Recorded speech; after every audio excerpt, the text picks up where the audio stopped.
ಶ್ರೀ ದುರ್ಗಾ ಸಪ್ತಶತಿ ಅಥ ಸಪ್ತಶತಿ ಪ್ರಥಮಚರಿತ್ರಂ ಪ್ರಥಮೋಧ್ಯಾಯಃ ಮಧುಕೈಟಭ ವದ. ಓಂ ನಮಶ್ಚಂಡಿಕಾಯೈ. ವಿನಿಯೋಗಃ. ಓಂ ಅಥ ಪ್ರಥಮಚರಿತ್ರಸ್ಯ ಬ್ರಹ್ಮಾ ಋಷಿಃ ಮಹಾಕಾಲಿ ದೇವತಾ ಗಾಯತ್ರೀ ಛಂದಃ ನಂದಾಶಕ್ತಿಃ ರಕ್ತದಂತಿಕಾ ಬೀಜಂ ಅಗ್ನಿಸ್ತತ್ವಂ ಋಗ್ವೇದಸ್ವರೂಪಂ ಶ್ರೀ ಮಹಾಕಾಲಿ ಪ್ರೀತ್ಯರ್ಥೆ ಧರ್ಮಾರ್ಥೆ ಜಪೆ ವಿನಿಯೋಗಃ. ಧ್ಯಾನಂ. ಓಂ ಖಡ್ಗಂ ಚಕ್ರಗದೇಶು ಚಾಪಪರಿಗಾನ್ ಶೂಲಂ ಭುಷುಂಡೀಂ ಶಿರ ಶಂಕಂ ಸಂದದತೀಂ ಕರೈಸ್ತ್ರಿನಯನಾಂ ಸರ್ವಾಂಗಭೂಷಾವೃತಾಂ ನೀಲಾಶ್ಮದ್ಯುತಿಮಾಸ್ಯ ಪಾದದಶಕಾಂ ಸೇವೆ ಮಹಾಕಾಳಿಕಾಂ ಯಾಮಸ್ತ್ವೌತ್ಸ್ವಪಿತೆ ಹರೌ ಕಮಲಜೋ ಹಂತುಂ ಮಧುಂ ಕೈಟಭಂ. ಓಂ ಐಂ ಮಾರ್ಕಂಡೇಯ ಉವಾಚ. ಸಾವರ್ಣೀ ಸೂರ್ಯತನಯೋ ಯೋ ಮನು ಕತ್ಯತೇಷ್ಟಮ ನಿಶಾಮಯ ತದುತ್ಪತ್ತಿಂ ವಿಸ್ತರಾದ್ಗದತೋ ಮಮ ಮಹಾಮಾಯಾನುಭಾವೇನ ಯಥಾ ಮನ್ವಂತರಾಧಿಪ ಸಬಭೂವ ಮಹಾಭಾಗ ಸಾವರ್ಣಿಸ್ತನಯೋರವೇ ಸ್ವಾರೋಚಿಷೇಂತರೇ ಪೂರ್ವಂ ಚೈತ್ರವಂಶ ಸಮುದ್ಭವ ಸುರತೋ ನಾಮ ರಾಜಾಭೂತ್ ಸಮಸ್ತೆ ಕ್ಷಿತಿಮಂಡಲೆ ತಸ್ಯ ಪಾಲಯತಃ ಸಮ್ಯಕ್ ಪ್ರಜಾಪುತ್ರಾನಿ ವೌರಸಾನ್ ಬಭೂವು ಶತ್ರವೋ ಭೂಪಾ ಕೂಲಾ ವಿಧ್ವಂಸಿನಸ್ತಥಾ ತಸ್ಯ ತೈರಭವದ್ಯುದ್ಧ ಮತಿ ಪ್ರಬಲದಂಡಿನ ನ್ಯೂನೈರಪಿ ಸತೈರ್ಯುದ್ಧೇ ಕೂಲಾ ವಿಧ್ವಂಸಿಭಿರ್ಜಿತ ತತಃ ಸ್ವಪುರಮಾಯಾತೋ ನಿಜದೇಶಾಧಿಪೋಭವತ್ ಆಕ್ರಾಂತಸ ಮಹಾಭಾಗಸ್ತೈಸ್ತದಾ ಪ್ರಬಲಾರಿಭಿಃ ಅಮಾತ್ಯೈರ್ಬಲಿಭಿರ್ದುಷ್ಟೈರ್ದುರ್ಬಲಸ್ಯ ದುರಾತ್ಮಭಿಃ ಕೋಶೋ ಬಲಂ ಚಾಪಹೃತಂ ತತ್ರಾಪಿ ಸ್ವಪುರೇ ಸತ ತತೋ ಮೃಗಯಾ ವ್ಯಾಜೇನ ಹೃತಸ್ವಾಮ್ಯ ಸ ಭೂಪತಿ ಏಕಾಕೀ ಹಯಮಾರುಹ್ಯ ಜಗಾಮ ಗಹನಂ ವನಂ ಸ ತತ್ರಾಶ್ರಮಭದ್ರಾಕ್ಷೀತ್ ದ್ವಿಜವರ್ಯಸ್ಯ ಮೇಧಸ ಪ್ರಶಾಂತಶ್ವಾಪದಾಕೀರ್ಣಂ ಮುನಿಶಿಷ್ಯೋಪಶೋಭಿತಂ ತಸ್ಥೌ ಕಂಚಿತ್ ಸಕಾಲಂ ಚ ಮುನಿನಾ ತೇನ ಸತ್ಕೃತ ಇತಶ್ಚೇತಶ್ಚ ವಿಚರಂ ತಸ್ಮಿನ್ ಮುನಿವರಾಶ್ರಮೇ ಸೋಚಿಂತಯತ್ತದಾ ತತ್ರ ಮಮತ್ವಾಕೃಷ್ಟಚೇತನ ಮತ್ಪೂರ್ವೈ ಪಾಲಿತಂ ಪೂರ್ವಂ ಮಯಾ ಹೀನಂ ಪುರಂ ಹಿ ತತ್ ಮದ್ಭೃತ್ಯೈಸ್ತೈರಸದ್ವೃತ್ತೈರ್ಧರ್ಮತಃ ಪಾಲ್ಯತೆ ನ ವಾ ನ ಜಾನೇ ಸ ಪ್ರಧಾನೋ ಮೇ ಶೂರಹಸ್ತಿ ಸದಾ ಮದ ಮಮ ವೈರಿವಶಂ ಯಾತ ಕಾನ್ ಭೋಗಾನುಪಲಪ್ಸ್ಯತೆ ಏವಮಾನುಗತಾ ನಿತ್ಯಂ ಪ್ರಸಾದಧನಭೋಜನೈ ಅನುವೃತ್ತಿಂ ಧ್ರುವಂ ತೇಧ್ಯ ಕುರ್ವಂತ್ಯತ್ಯನ್ಮಹೀಭೃತಾಂ ಅಸಮ್ಯಕ್ವ್ಯವಶೀಲೈಸ್ತೈ ಕುರ್ವದ್ಭಿಃ ಸತತಂ ವ್ಯಯಂ ಸಂಚಿತಸ್ಸೋತಿ ದುಃಖೇನ ಕ್ಷಯಂ ಕೋಶೋ ಗಮಿಷ್ಯತಿ ಏತಚ್ಚಾನ್ಯಚ್ಚ ಸತತಂ ಚಿಂತಯಾಮಾಸ ಪಾರ್ಥಿವ ತತ್ರ ವಿಪ್ರಾಶ್ರಮಾಭ್ಯಾಸೇ ವೈಶ್ಯಮೇಕಂ ದದರ್ಶಸ ಸಪೃಷ್ಟಸ್ತೇನ ಕಸ್ತ್ವಂಭೋ ಹೇತುಶ್ಚಾಗಮನೇತ್ರಕ ಸಶೋಕ ಇವ ಕಸ್ಮಾತ್ತ್ವಂ ದುರ್ಮನಾ ಇವ ಲಕ್ಷ್ಯಸೆ ಇತ್ಯಾಕರ್ಣ್ಯ ವಚಸ್ತಸ್ಯ ಭೂಪತೆ ಪ್ರಣಯೋದಿತಂ ಪ್ರತ್ಯುವಾಚ ಸ ತಂ ವೈಶ್ಯ ಪ್ರಶ್ರಯಾವನತೋ ನೃಪಂ. ವೈಶ್ಯ ಉವಾಚ समाधिर्नाम वैश्योऽहम् उत्पन्नो धनिनां कुले पुत्रदारैर्निरस्तश्च धनलोभादसाधुभिः विहीनस्वजनैर्दारै पुत्रैरादाय मे धनं वनमभ्यगतो दुःखी निरस्तश्चाप्तबन्धुभिः सोऽहं न वेद्मि पुत्राणां कुशलाकुशलात्मिकां प्रवृत्तिं स्वजनानां च दाराणां चात्र संस्थितः किं नु तेषां गृहे क्षेमम् अक्षेमं किं नु साम्प्रतं कथं ते किं नु सद्वृत्ता दुर्वृत्ता किं नु मे सुता। राजो उवाच यैर्निरस्तो भवां लुब्धै पुत्रदारादिभिर्धनै तेषु किं भवतः स्नेह मनुबध्नाति मानसम्।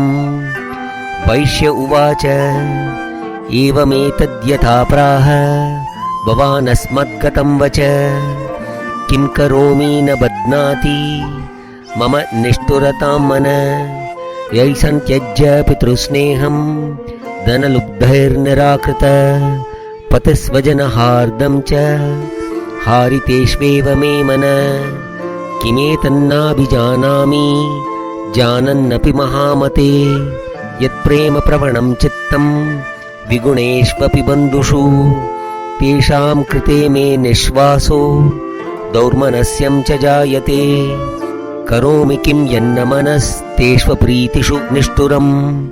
मार्कण्डेय उवाच ततस्तौ सहितौ विप्र तं मुनिं समुपस्थितौ समाधिर्नाम वैश्योऽसौ स च पार्थिवसत्तम कृत्वा तु तौ यथा न्यायं यथार्हं तेन संविदम् उपविष्टौ कथाकाश्चित् चक्रतुर्वैश्यपार्थिवौ।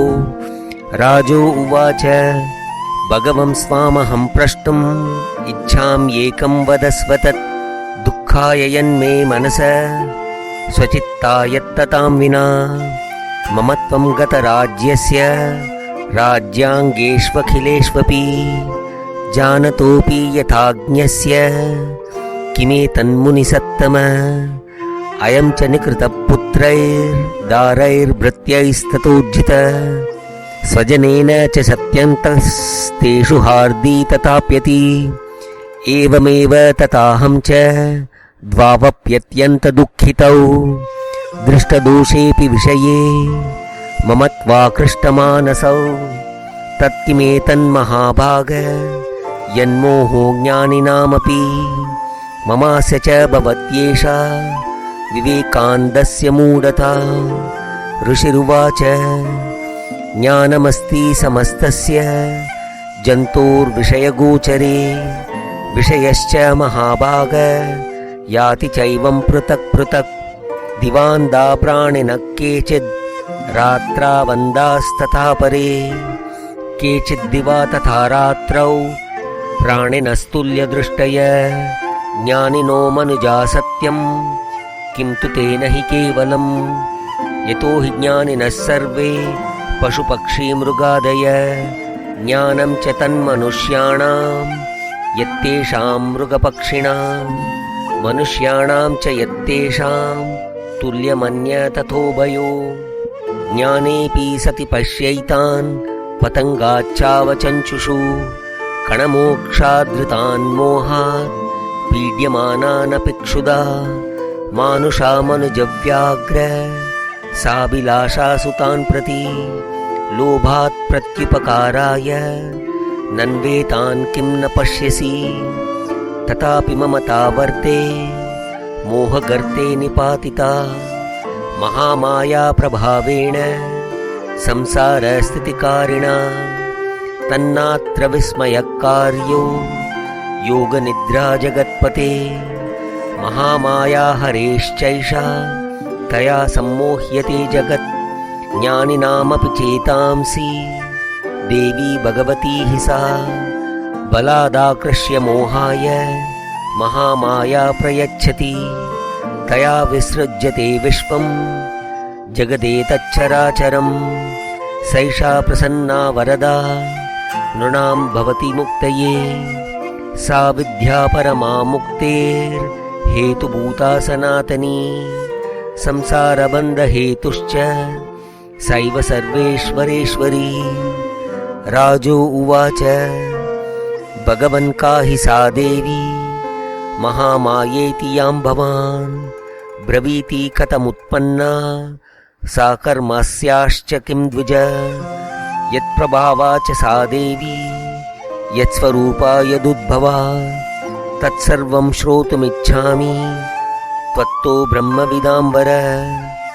ऋषिरुवाच नित्यैव सा जगन्मूर्तिस्तया सर्वमिदं ततं तथापि तत्समुत्पत्तिर्बहुधा श्रूयतां मम। देवानां कार्यसिद्ध्यर्थम् आविर्भवति सा यदा उत्पन्नेति तदा लोके सा नित्याप्यभिधीयते। योगनिद्रां यदा विष्णुर्जगत्येकार्णवीकृते आस्तीर्यशेषमभजत् कल्पान्ते भगवान् प्रभुः।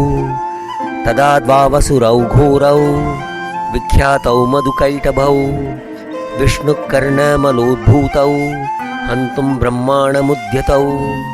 सनाभिकमले विष्णो स्थितो ब्रह्मा प्रजापति दृष्ट्वा तावसुरौ चोग्रौ प्रसुप्तं च जनार्दनम् तुष्टावयोगनिद्रां ताम् एकाग्रहृदयस्थित विबोधनार्ताय हरिनेत्रकृतालयां विश्वेश्वरीं जगद्धात्रीं स्थितिसंहारकारिणीं निद्रां भगवतीं विष्णोरतुलां तेजसप्रभु।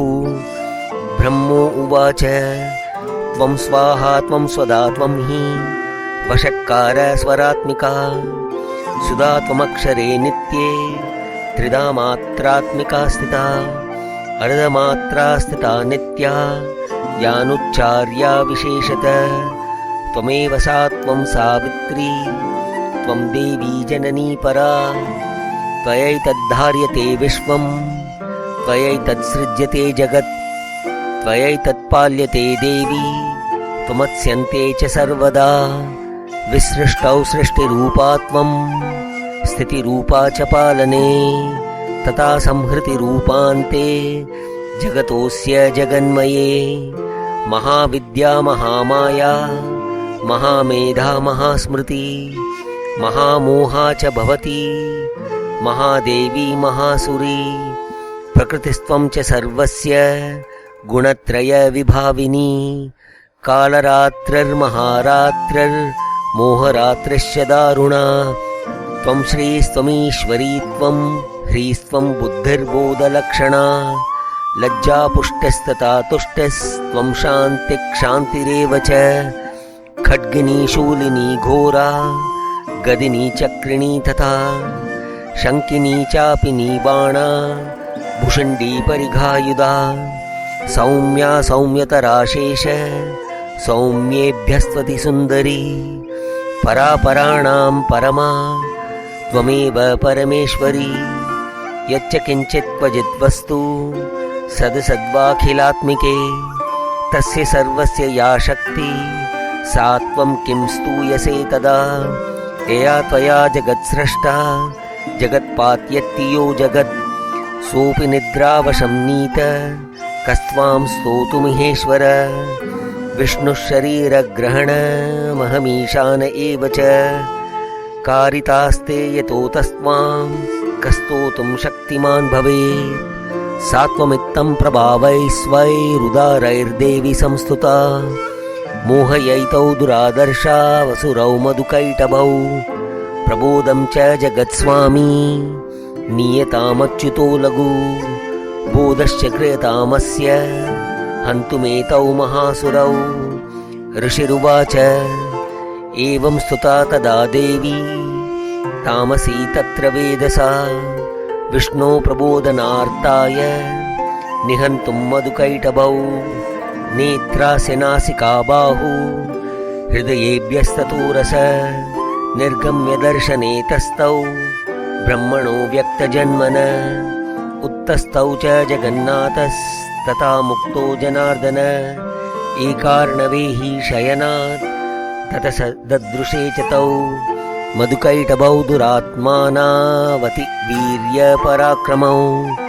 क्रोधरक्ते क्षणावत्तुं ब्रह्माणं जनितोद्यमौ समुत्थाय ततस्ताभ्यां युयुधे भगवान् हरि पञ्चवर्षसहस्राणि बाहुप्रहरणो विभु तावप्यति बलोन्मत्तौ महामायाविमोहितौ उक्तवन्तौ वरोस्मत्तो विरेतामिति केशवम् श्रीभगवानुवाच भवेतामद्य मे तुष्टौ मम वध्यावुभावपि किमन्येन वरेणात्र एतावद्धीवृतं मम ऋषिरुवाच वञ्चिताभ्यामिति तदा सर्वमापोमयं जगत् विलोक्यताभ्यां गदितो भगवान् कमलेक्षण आवां जहि न यत्रोर्वी सलिलेन परिप्लुता ऋषिरुवाच